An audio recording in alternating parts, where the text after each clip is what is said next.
Bismillahirrahmanirrahim. Assalamualaikum warahmatullahi wabarakatuh. Video ini adalah mengenai subjek Falak Syar'i Universiti Kebangsaan Malaysia yang merupakan projek astrofik tugasan berkumpulan. Ahli kumpulan kami terdiri daripada Nurul Izzah binti Muhammad, Nur Afiah Ahlina binti Zainal, Nur Izzati Rashidah binti Sahwal dan juga Nur Hajar binti Taufiq Iksan. Tajuk video kumpulan kami adalah Tunjukkan Aku Arah Mana Kiblat. Apa itu kiblat? Kiblat berasal dari perkataan bahasa Arab iaitu qiblatun yang bermaksud suatu titik yang merujuk kepada tempat terletaknya Kaabah di Masjidil Haram di Mekah. Allah Subhanahu Wa Taala telah mensyariatkan kewajipan bersolat menghadap ke arah Kaabah pada tahun kedua Hijrah. Sebelum pensyariatan Kaabah sebagai kiblat, solat ditunaikan dengan menghadap ke Baitul Maqdis, Palestin. Kaedah tradisional yang pertama ialah buruj Aryan. Buruj bermaksud formasi bintang yang boleh dilihat dalam suatu bentuk ataupun rupa. Terdapat 88 buruj yang unik dan antaranya yang mudah untuk dijadikan petunjuk arah ialah buruj Aryan atau lebih dikenali sebagai Al-Babadur. Buruj ini dikenali sebagai buruj kiblat kerana terdapat 3 bintang berderitan dalam buruj ini iaitu Mintaka, Al-Nilam dan Al-Nita. Melalui buruj ini, arah kiblat boleh diketahui dengan mengujurkan ketiga-tiga bintang yang berderitan tersebut ke arah barat. Walau bagaimanapun, buruj ini hanya muncul di langit Malaysia pada bulan-bulan tertentu sahaja, iaitu pada bulan Mac akan kelihatan di tengah-tengah langit pada waktu maghrib.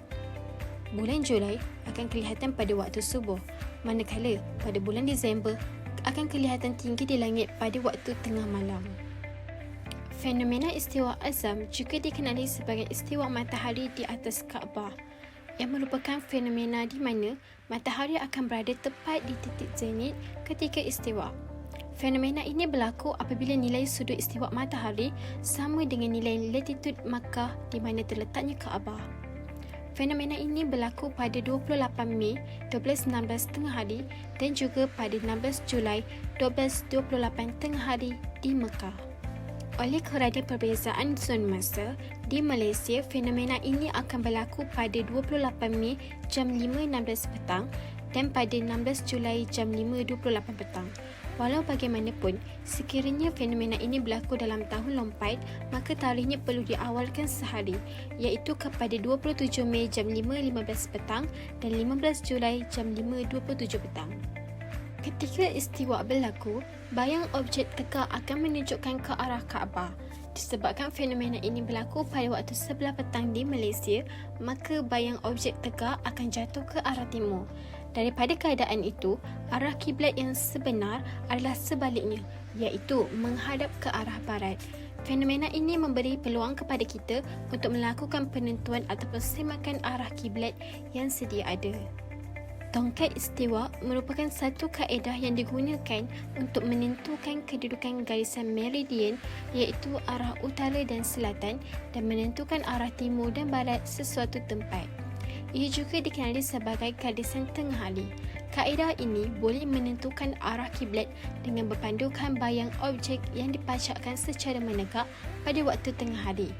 Arah kiblat boleh ditentukan berdasarkan perbezaan sudut sebanyak 68 darjah ke kiri dari garisan tersebut.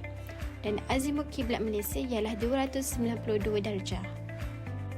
Seterusnya kita lihat kepada kaedah moden dalam penentuan kiblat iaitu menggunakan kompas. Kompas ialah satu alat yang mudah untuk digunakan dan boleh bawa ke mana-mana sahaja.